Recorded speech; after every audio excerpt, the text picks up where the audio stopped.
Why do 90% of graduating photographers fail in the real world?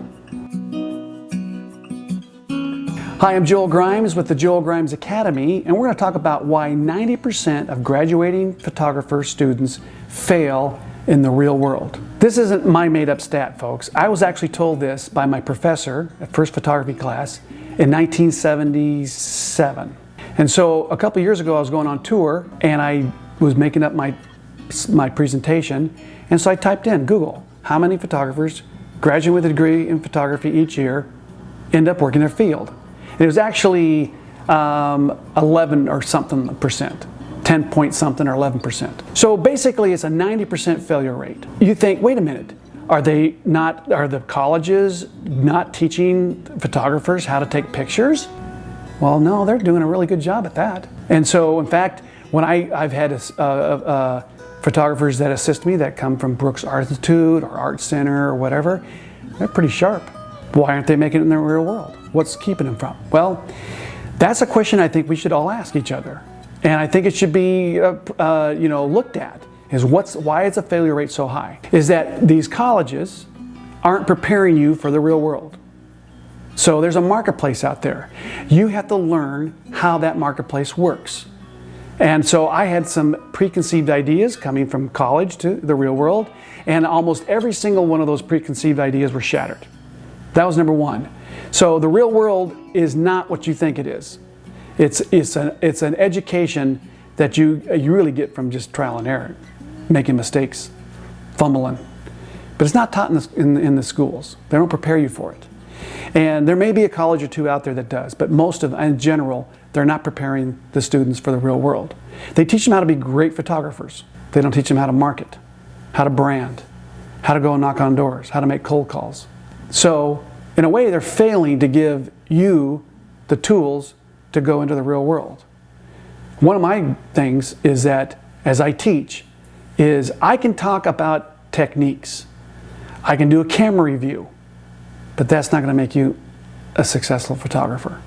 So all the f-stop, shutter speeds, and all the whatever, that's all good. You got to learn that stuff, but it's no guarantee. In fact, I learned something very interesting. The best photographers don't make the most money. In fact, you can look at maybe an ad campaign that maybe you know of someone that did, a photographer, and you go, they're not very good, and they got this big ad campaign. How's that possible? Well, because they had another skill set. A skill set is that they convinced someone to hire them, take a risk on them. They were able to do that. They put a bid in. They were able to execute the job. They may not be the best photographer around, but they got someone to hire them. And so that's the real world, is learning a skill set other than just taking pictures. And so there are a lot of really good photographers, some of my friends, that have struggled their whole life trying to make a living in photography. When I set out in 1984, after I graduated from college, I had a buddy that helped me learn the marketing side, pushed it down my throat. Just giving me the facts wasn't enough. I had to go out and do it. I had to learn to pick up the phone. Now, of course, this is an iPhone, but in the old days, it was a phone with a cord into the wall. I had to learn to pick up that phone and make a cold call. Number one, single most important thing you'll ever do. Not sending emails, not going on social media. That's all good stuff, and there's some good things that come from marketing social media wise. But at some point, you got to pick up this phone. So for 35 plus years, I've had to pick up the phone to get work, to make a phone call, to take a risk, to put myself on the line, to fumble a little bit. I've done that where I've called a really big time art director that had an opportunity for me to shoot some huge ad campaign. And I'm a little nervous and I have to go make that phone call. So I used to look at the phone and I'd look at it and I'd say, my success depends on whether or not I can pick this up. My first year in business as a photographer, I logged in over 3,000 cold calls and showed my portfolio over 200 times. That launched my career. Had I not learned that skill set, I would not have been a photographer. I would not have done 50 countries all over the world shooting national ad campaigns. I would have not been able to do that and live my dream. So if I had control over setting up a curriculum for a college, I would have all sorts of cool classes on lighting, landscape photography, whatever, all the cool stuff that you would have. But I would have Cold Calling 101. You cannot graduate from a college that I would have unless you could learn how to market.